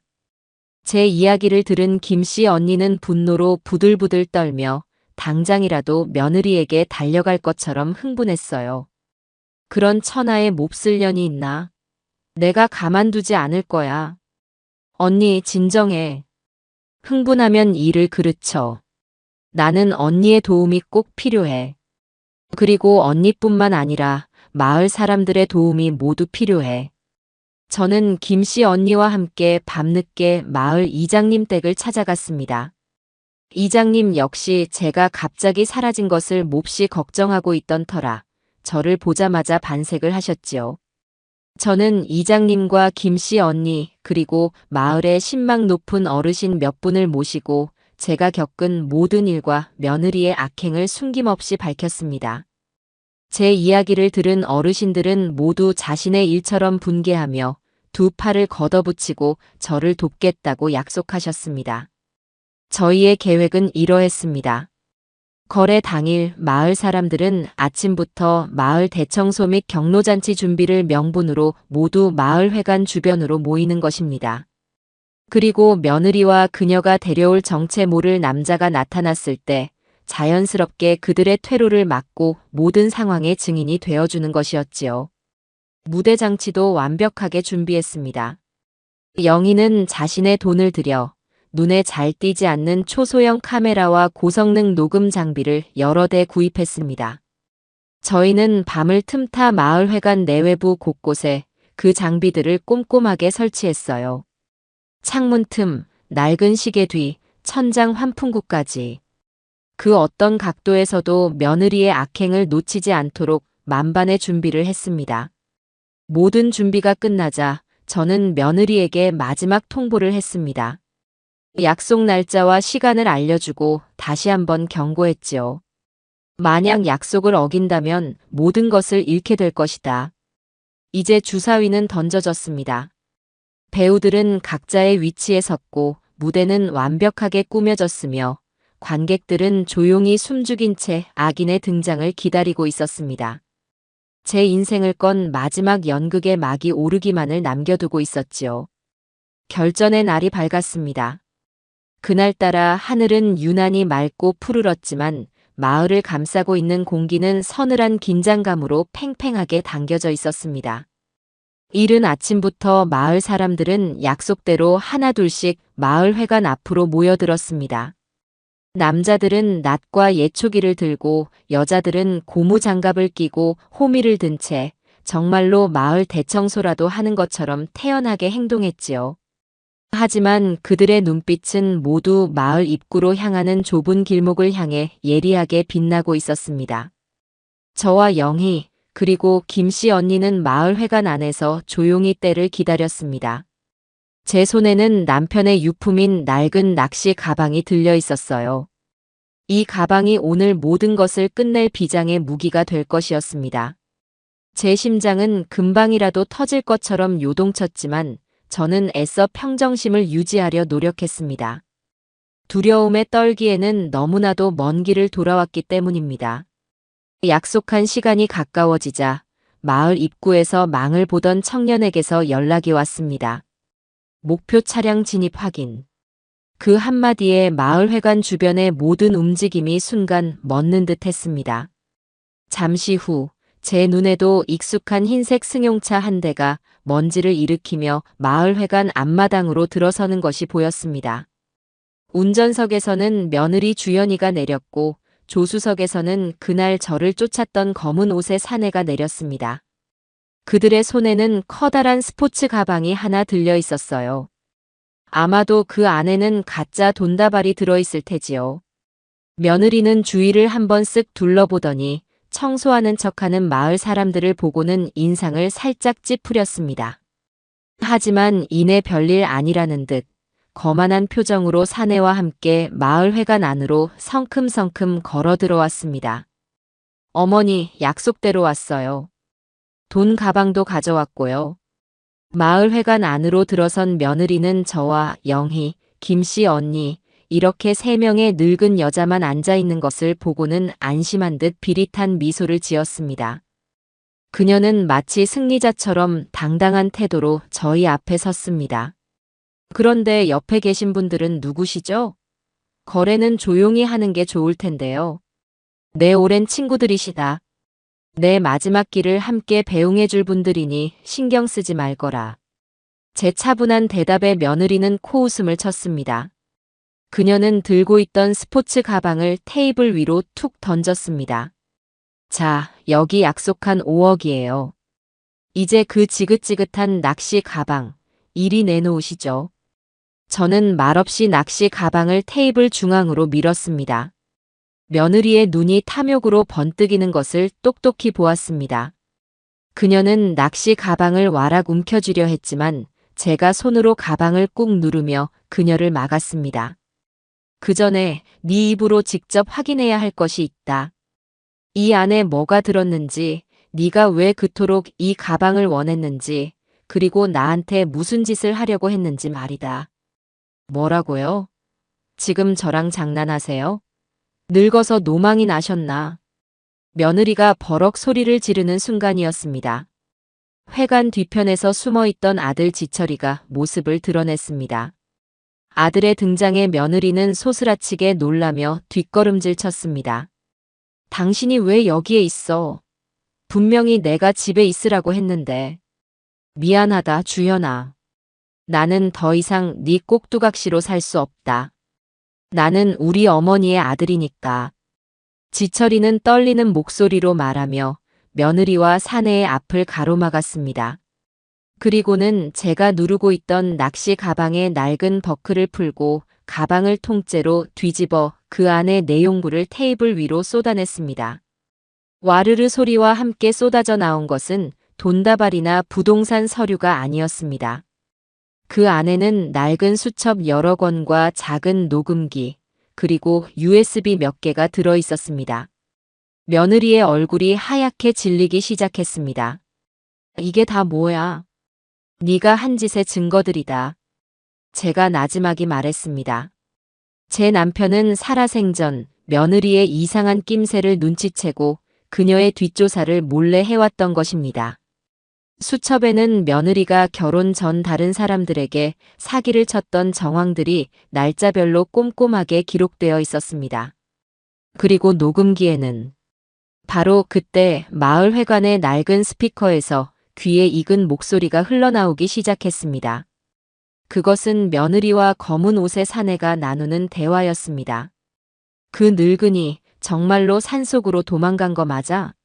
확실히 처리해야 뒤탈이 없어. 걱정 마세요, 사모님. 이번에는 절대 놓치지 않을 겁니다. 그 영감탱이가 남긴 유산만 손에 넣으면 우리는 평생 먹고 살 수 있다고요. 시끄러워. 유산은 다 내 거야. 넌 약속한 돈만 받으면 돼. 그 늙은이 찾기만 해봐. 당장 정신병원에 쳐넣어서 평생 빛도 못 보게 만들어버릴 테니까. 며느리 자신의 목소리가 회관 전체에 울려 퍼지자 그녀의 얼굴에서 핏기가 완전히 가셨습니다. 그녀가 경악하며 스피커 쪽을 돌아보는 순간 회관의 모든 문이 활짝 열렸습니다. 그리고 낫과 호미, 쇠스랑을 든 수십 명의 마을 사람들이 성난 얼굴로 회관 안으로 쏟아져 들어왔습니다. 이런 천하의 몹쓸 년. 사람의 탈을 쓰고 어찌 어미한테 그런 짓을 한단 말이냐. 우리 동네에서는 이런 못된 짓은 용납 못한다. 마을 사람들은 며느리와 사내를 빙 둘러싸고 그들의 퇴로를 완벽하게 차단했습니다. 김씨 언니와 이장님이 가장 앞에 서서 분노에 찬 눈으로 그들을 노려보았지요. 검은 옷의 사내는 상황이 불리해진 것을 깨닫고 도망치려 했지만 건장한 마을 청년 몇몇이 그의 앞을 가로막았습니다. 어떻게 된 거야? 이건 함정이야. 며느리는 그제야 모든 것이 계획되었다는 것을 깨닫고 비명을 질렀습니다. 그녀는 바닥에 주저앉아 발악했지만 이미 때는 늦었습니다. 모든 증거는 명백했고 수십 명의 증인이 모든 것을 지켜보고 있었습니다. 그 순간 마을 입구에서 요란한 사이렌 소리가 들려오기 시작했습니다. 영희가 미리 연락해둔 경찰들이 약속된 시간에 맞춰 도착한 것이었습니다. 경찰들은 성난 마을 사람들을 진정시키고 넋이 나간 며느리와 사내의 손에 차가운 수갑을 채웠습니다. 경찰차에 올라타는 마지막 순간까지 며느리는 저를 향해 저주를 퍼부었습니다. 하지만 그녀의 악에 바친 목소리는 더 이상 제게 아무런 상처도 주지 못했습니다. 저는 그저 차가운 눈으로 그녀의 마지막을 지켜볼 뿐이었습니다. 경찰차가 떠나고 마을 회관에는 다시 정적이 찾아왔습니다. 모든 것이 끝났다는 안도감에 제 다리에 힘이 풀려 주저앉을 뻔한 것을 영희와 김씨 언니가 양쪽에서 부축해 주었습니다. 아들 지철이는 제 앞에 무릎을 꿇고 차마 고개를 들지 못한 채 뜨거운 눈물을 흙바닥 위로 뚝뚝 떨어뜨렸습니다. 저는 말없이 그런 아들의 머리를 쓰다듬어 주었습니다. 모든 것을 용서하기에는 아직 시간이 필요하겠지만 다시 시작할 기회는 주어야겠지요. 제 곁을 든든하게 지켜주는 친구들과 저를 걱정스럽게 바라보는 마을 사람들의 따뜻한 눈빛 속에서 저는 비로소 길고 길었던 악몽이 끝났음을 실감했습니다. 마을 사람들은 저를 중심으로 빙 둘러쌌습니다. 누군가는 제 어깨를 두드려 주었고 또 다른 누군가는 말없이 제 손을 따뜻하게 잡아주었지요. 제 옆에는 든든한 두 친구 김씨 언니와 영희가 있었습니다.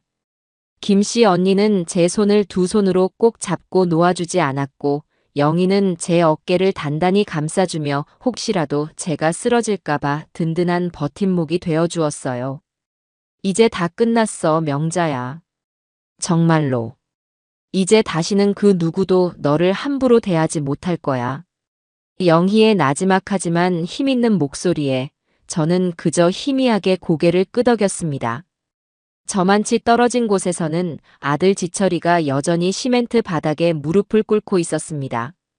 차마 고개를 들지 못하고 땅바닥만 내려다보는 아들의 어깨가 가늘게 떨리는 것을 보았지만 저는 선뜻 아들을 일으켜 세울 수가 없었어요. 이것은 벌이 아니었습니다. 아들은 자신이 저지른 어리석고 비겁했던 잘못의 무게를 지금 이 순간 온몸으로 감당해야만 했습니다.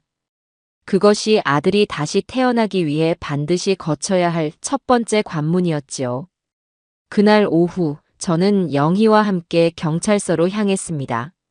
낡고 차가운 공기가 감도는 조사실에서 저는 담당 형사와 마주 앉아 그동안 있었던 모든 일을 처음부터 끝까지 아주 상세하고 담담하게 진술했어요. 형사는 제 이야기를 듣는 내내 믿을 수 없다는 듯 놀라움과 안타까움이 뒤섞인 표정을 지었습니다. 특히 제 남편이 남긴 낚시 가방 속의 치밀한 증거들을 하나하나 확인하고는 혀를 내둘렀지요. 어르신, 정말 고생 많으셨습니다. 이건 단순한 사건이 아니었군요. 돌아가신 아버님께서 하늘에서 다 지켜보고 도와주신 모양입니다. 이 정도 증거와 수십 명에 달하는 증인들이 있다면 그 사람들은 절대로 법망을 빠져나가지 못할 겁니다. 저희가 반드시 엄벌에 처하도록 하겠습니다.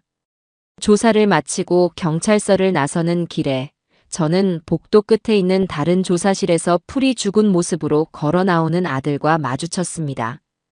아들의 얼굴은 하얗게 질려 있었고 두 눈은 퉁퉁 부어 있었지요. 아들은 저를 보자마자 다가와 무어라 말을 하려 했지만 저는 그저 고개를 가로저었습니다. 지금은 아무 말도 하지 말거라. 네 죄가 무엇인지, 네가 나한테 그리고 돌아가신 네 아버지한테 어떤 상처를 줬는지 네 스스로 깊이 생각하고 또 생각할 시간을 가져. 그리고 내가 너를 부를 때까지는 절대 내 앞에 나타나지 말거라. 제 단호하고 차가운 말에 아들은 결국 아무 말도 하지 못하고 그 자리에 주저앉아 소리 없이 눈물만 흘렸습니다. 저는 그런 아들을 애써 외면하고 영희의 부축을 받으며 경찰서를 빠져나왔어요.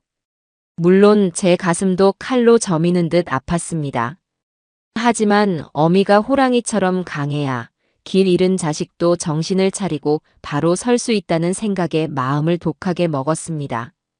저희가 시골집으로 돌아왔을 때 집 앞은 이미 저희를 기다리는 동네 사람들로 인산인해를 이루고 있었습니다. 모두들 마치 자기 집안의 경사라도 난 것처럼 기뻐하며 저를 맞아주었지요. 김씨 언니는 커다란 가마솥에 토종닭 백숙을 한가득 끓여놓고 저희를 기다리고 있었습니다. 그날 저녁 저희 집 마당에서는 조촐하지만 세상에서 가장 따뜻한 잔치가 열렸습니다. 모두들 저를 위로하고 제 용기와 지혜를 칭찬해 주었어요. 저는 그들의 따뜻하고 진심 어린 마음 속에서 제가 혼자가 아니라는 사실을 다시 한번 가슴 깊이 깨달으며 뜨거운 눈물을 삼켰습니다. 며칠 뒤 예상했던 대로 며느리의 친정 식구들이 저를 찾아왔습니다. 번쩍이는 검은색 외제차를 타고 나타난 며느리의 부모는 처음에는 아주 거만하고 위압적인 태도로 저를 대했어요. 잘 차려입은 며느리의 아비 되는 사람은 저를 보자마자 다짜고짜 언성을 높였습니다. 사부인, 대체 일을 어떻게 처리하시기에 동네 망신, 나라 망신을 다 시킵니까? 신문이랑 텔레비전에도 나왔더군요. 우리 주현이가 뭘 그렇게 죽을 죄를 지었다고 애를 전과자로 만들어요? 네. 저는 그런 글을 마루에 앉아 조용히 올려다보며 차갑게 입을 열었습니다. 옆에는 영희와 김씨 언니가 저를 지키듯 나란히 앉아 있었지요. 죽을 죄를 지었는지 아닌지는 제가 판단할 문제가 아닙니다. 곧 나라의 법이 판단해 주겠지요. 그런데 한 가지 여쭙시다. 사돈어른께서는 따님이 저지른 일을 제대로 알고나 오신 겁니까? 알다마다요. 지철이가 회사에서 큰 사고를 쳐서 우리 주연이가 그거 막아주느라 얼마나 고생했는지 아십니까? 사부인 재산이라도 빨리 처분해서 그 손해를 메꾸려고 한 것뿐인데 그걸 가지고 이렇게까지 일을 크게 벌이셔야 했냐 이 말입니다. 그의 뻔뻔한 태도에 옆에 있던 김씨 언니가 참지 못하고 소리쳤습니다.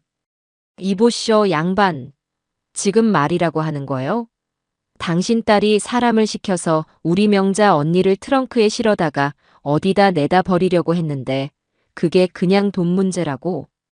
김씨 언니의 일갈에 며느리 아비의 얼굴이 순간 굳어졌습니다.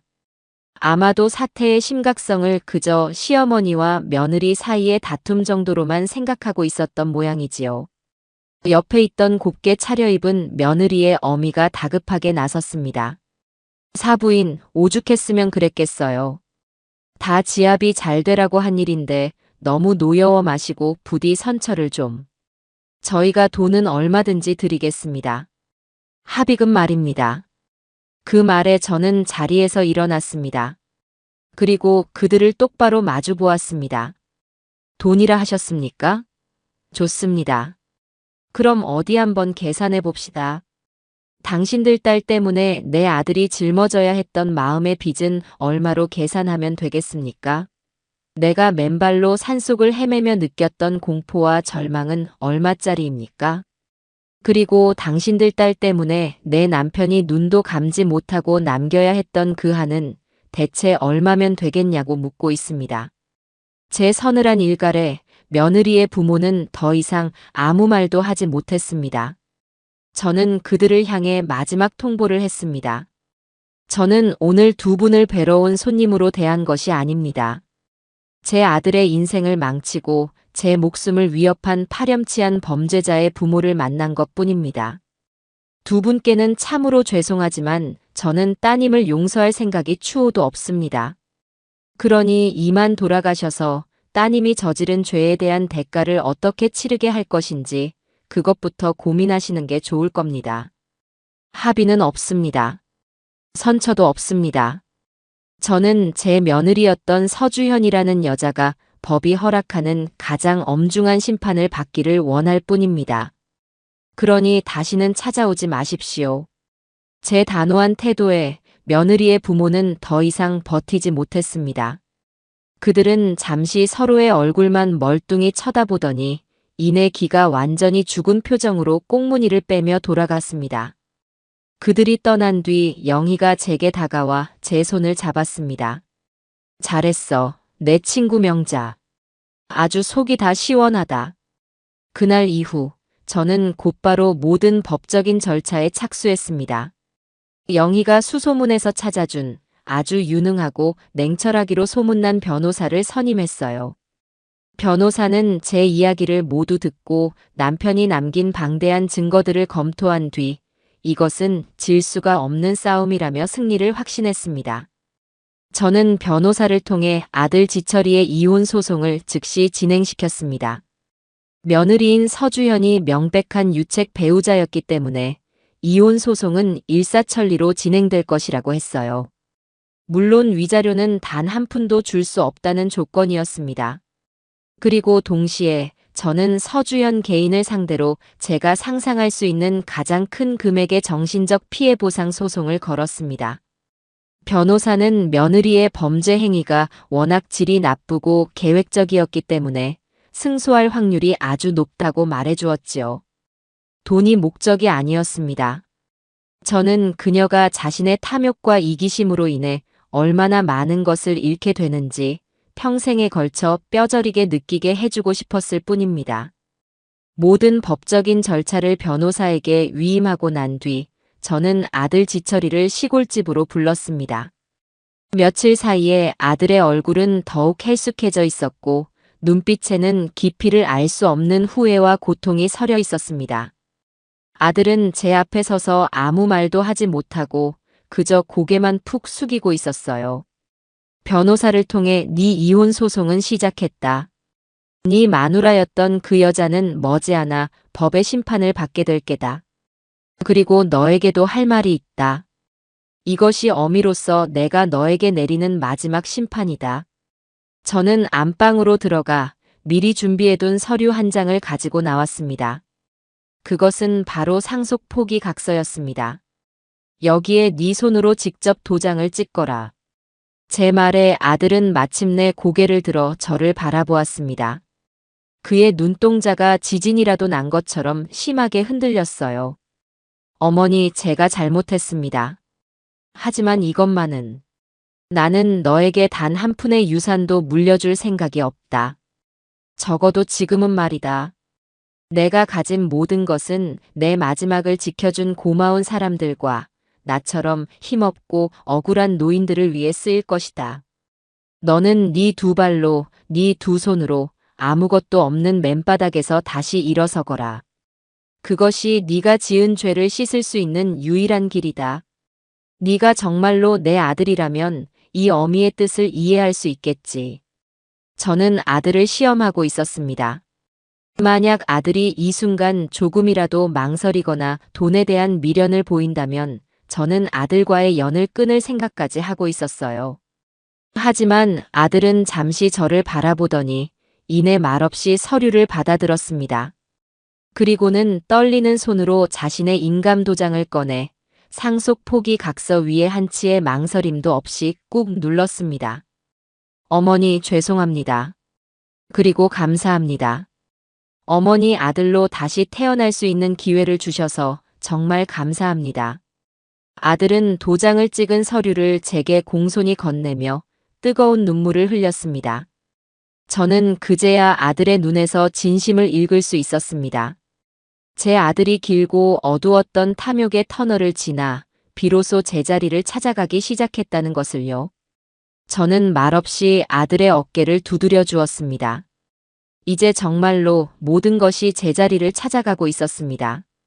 고통스럽지만 반드시 거쳐야만 하는 길 위에서 말입니다. 시간은 모든 상처를 아물게 하지는 못하지만 적어도 그 상처 위에 단단한 새살이 돋아나도록 도와주는 것 같았습니다. 전 며느리와의 그 끔찍했던 사건이 있은 후 계절이 두어 번 바뀌는 시간이 흘렀어요. 그동안 제 삶에는 많은 변화가 있었습니다. 가장 큰 변화는 역시 법의 심판이 내려졌다는 것이었지요. 재판은 세간의 큰 관심 속에서 진행되었습니다. 남편이 남긴 치밀하고 방대한 증거들과 수십 명에 달하는 마을 사람들의 일관되고 확고한 증언, 그리고 전 며느리 자신이 녹음기에 남긴 생생한 목소리 앞에서 그녀는 더 이상 어떠한 교활한 변명도 늘어놓을 수 없었습니다. 그녀가 고용한 유능한 변호사는 어떻게든 형량을 줄여보려 애썼지만 판사는 그녀의 범행이 단순한 우발적 실수가 아닌 오랜 기간에 걸쳐 치밀하게 계획된 반인륜적이고 폐륜적인 범죄라는 점을 분명히 했습니다. 결국 전 며느리 서주연은 법정 최고형에 가까운 아주 무거운 실형을 선고받고 교도소에 수감되었습니다. 그녀를 도왔던 검은 옷의 사내 역시 공범으로 인정되어 응당한 죗값을 치르게 되었지요. 재판이 끝났다는 소식을 변호사에게 전해 들었을 때 제 마음은 이상하리만치 평온했습니다. 통쾌함이나 기쁨보다는 그저 모든 것이 있어야 할 제자리로 돌아왔다는 안도감이 더 컸어요. 저는 더 이상 그 여자에게 제 감정의 아주 작은 부분이라도 내어주고 싶지 않았습니다. 이혼 소송 역시 제 뜻대로 완벽하게 마무리되었습니다. 전 며느리는 빈손으로 제 아들의 인생에서 완벽하게 지워졌고 제가 제기했던 손해배상 소송에서도 승소하여 그녀의 친정에서 받아냈던 돈을 포함한 그녀 명의의 남은 재산마저 모두 받아낼 수 있었습니다. 그 돈으로 제가 가장 먼저 한 일은 저를 위해 기꺼이 위험을 감수해 주었던 고마운 사람들에게 은혜를 갚는 것이었습니다. 제게 두 번째 인생을 선물해 준 것이나 다름없는 옆집 김씨 언니에게는 그녀가 평생 소원이라던 작은 과일 가게를 읍내에서 가장 보기 좋은 자리에 얻어번듯하게 차려주었어요.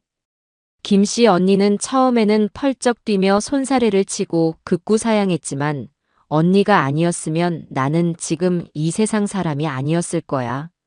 이건 내 고마움의 표시이니 부디 내 마음 편하게 해줘라는 제 진심 어린 부탁에 결국 눈물을 글썽이며 고개를 끄덕였습니다. 이제 그녀는 과일 가게 사장님이 되어 매일 아침 싱싱한 과일을 트럭 가득 싣고 와 손님들을 맞이하고 있습니다. 그리고 제 옆에서 모든 계획을 함께 세우고 자신의 일처럼 발벗고 나서서 물심양면으로 저를 도와준 영희에게는 그녀와 저의 공동 이름으로 불우이웃 돕기 재단에 거액을 기부했습니다. 영희는 너야말로 정말 멋지고 위대한 내 친구라며 제 손을 굳게 잡아주었지요. 저를 위해 한마음 한뜻으로 뭉쳐주었던 마을 사람들에게는 낡고 비좁아 비가 새던 마을 회관을 허물고 그 자리에 최신식 시설을 갖춘 번듯한 새 건물을 지어 기증했습니다. 마을 어르신들은 이제 비가 새지 않는 따뜻하고 쾌적한 곳에서 함께 모여 화투도 치고 노래 교실도 열고 텔레비전도 볼 수 있게 되었다며 어린아이처럼 기뻐하셨어요. 제 삶의 모든 굳은 일들을 정리하고 난 뒤 저는 비로소 제 아들 지철이에게 온전히 눈을 돌렸습니다. 상속 포기 각서에 도장을 찍은 그날 이후 아들은 서울에서의 생활을 모두 정리하고 시골집에 작은 사랑채로 들어와 살기 시작했습니다. 아들은 제게 어떠한 경제적 도움도 바라지 않았어요. 대신 그는 마을의 가장 힘들고 굳은 일을 도맡아 하기 시작했습니다. 아직 동이 트지 않은 새벽에 일어나 동네 어르신들의 논밭일을 돕고 비가 오는 날이면 지붕이 새는 독거노인들의 집을 찾아가 밤새워 지붕을 수리해 주었지요.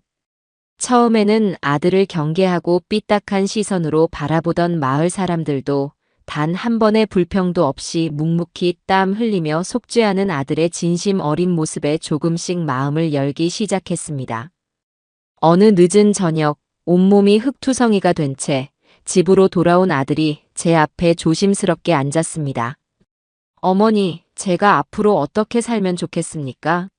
무엇을 해야 어머니와 돌아가신 아버지께 조금이라도 죄를 갚으며 살 수 있겠습니까? 아들의 눈에는 막막함과 함께 새로운 삶에 대한 간절한 희망이 깃들어 있었습니다. 저는 아들을 물끄러미 바라보다가 제 기억 속의 어린 아들을 떠올리며 조용히 입을 열었어요. 너는 어릴 적부터 손재주가 참 좋았다.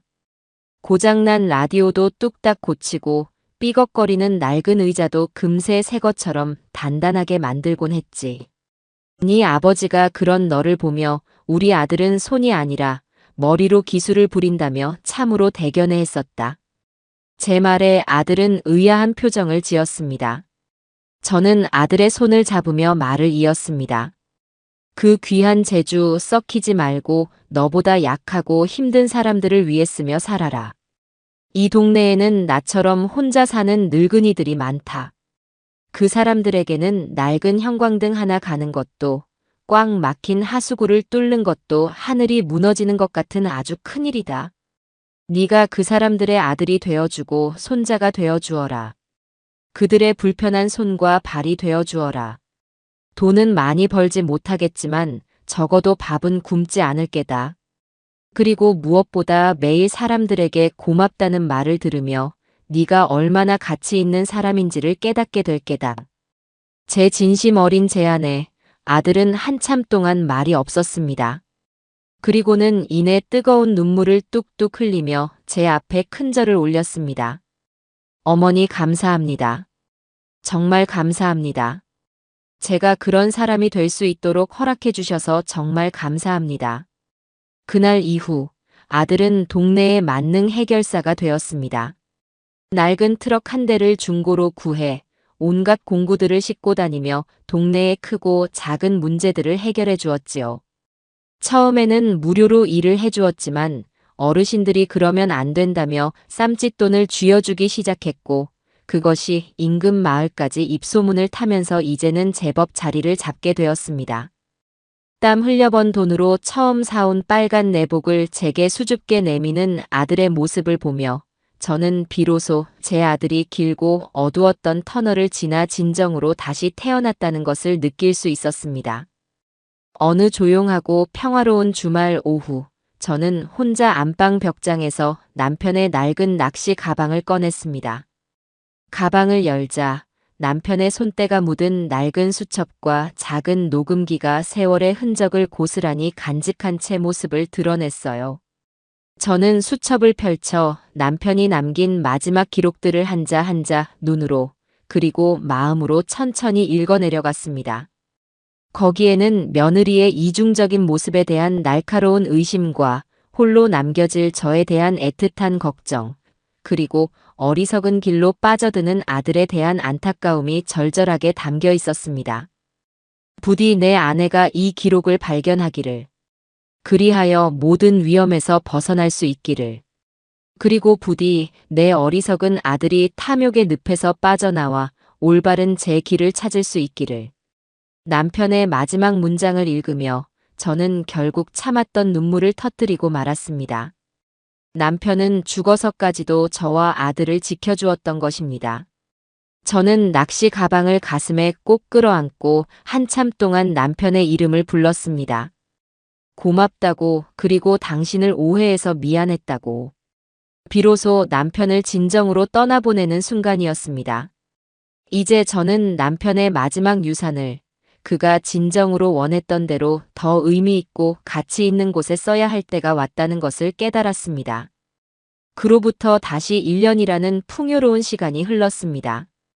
제 삶은 이제 완벽한 평온과 단단한 안정을 되찾았어요.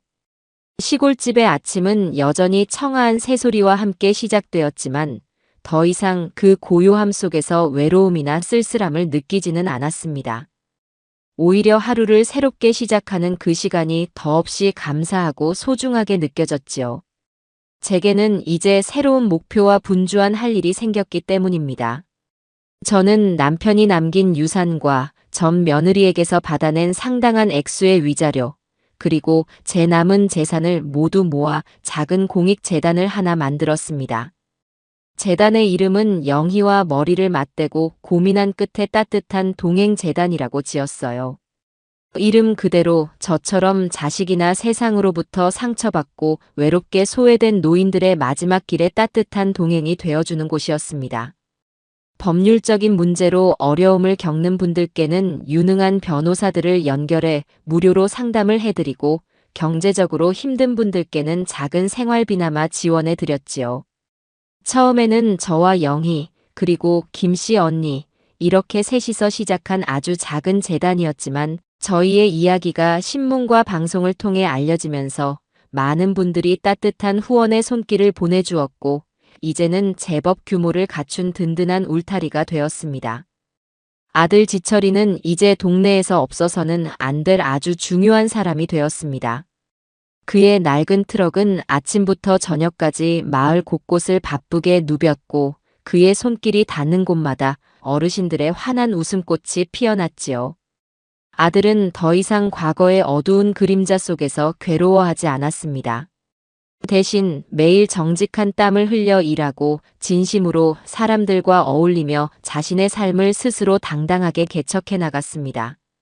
주말이면 아들은 읍내에 있는 김씨 언니의 과일 가게에 들러 무거운 과일 상자를 나르는 것을 돕기도 하고 영희가 운영하는 재단 사무실에 와서 꾸준 일을 도맡아 하기도 했어요. 그런 아들을 보며 저는 비로소 깨달았습니다. 진정한 용서는 말로 하는 것이 아니라 이처럼 변화된 삶으로 묵묵히 보여주는 것이라는 것을요. 어느 눈부시게 화창한 가을날 오후 저는 마당의 툇마루에 앉아 김씨 언니 영희와 함께 갓 쪄낸 샛노란 고구마를 먹으며 도란도란 담소를 나누고 있었습니다. 아들은 마당 한쪽에서 삐걱거리는 대문을 손보고 있었지요. 그때 낯익은 우체부 아저씨가 오토바이를 타고 들어와 제게 편지 한 통을 건네주고 갔습니다. 발신인의 주소는 제가 애써 잊고 지냈던 곳, 전 며느리가 수감되어 있는 교도소였습니다. 영희와 김씨 언니는 편지 봉투에 찍힌 주소를 보자마자 인상을 찌푸렸습니다. 저런 몹쓸 것이 염치도 없이 아직도 너한테 연락을 다 하네. 당장 찢어서 아궁이에 던져버려, 명자야. 읽을 가치도 없는 글이야. 김씨 언니가 흥분해서 말했지만 저는 조용히 편지 봉투를 뜯었습니다. 제 손으로 이 질기고 질긴 악연을 완전히 그리고 영원히 끝내고 싶었기 때문입니다. 편지 안에는 삐뚤빼뚤하고 신경질적인 글씨로 그녀의 끝없는 원망과 이기적인 변명이 빼곡하게 적혀 있었습니다. 모든 것이 제 탓이고 아들 탓이며 세상을 잘못 만난 자기 팔자 탓이라는 내용이었지요. 그녀는 단 한순간도 자신의 잘못을 진심으로 뉘우치지 않고 있었습니다. 편지의 마지막에는 자신이 여기서 나가기만 하면 절대로 저를 가만두지 않겠다는 저주에 가까운 협박까지 선명하게 적혀 있었지요. 저는 그 편지를 마지막 글자까지 묵묵히 그리고 아주 천천히 읽었습니다. 그리고는 아무 말 없이 자리에서 일어나 아직 온기가 남아있는 부엌 아궁이로 걸어갔습니다. 활활 타오르는 붉은 불길 속에 저는 그 편지를 아무런 미련 없이 던져 넣었어요.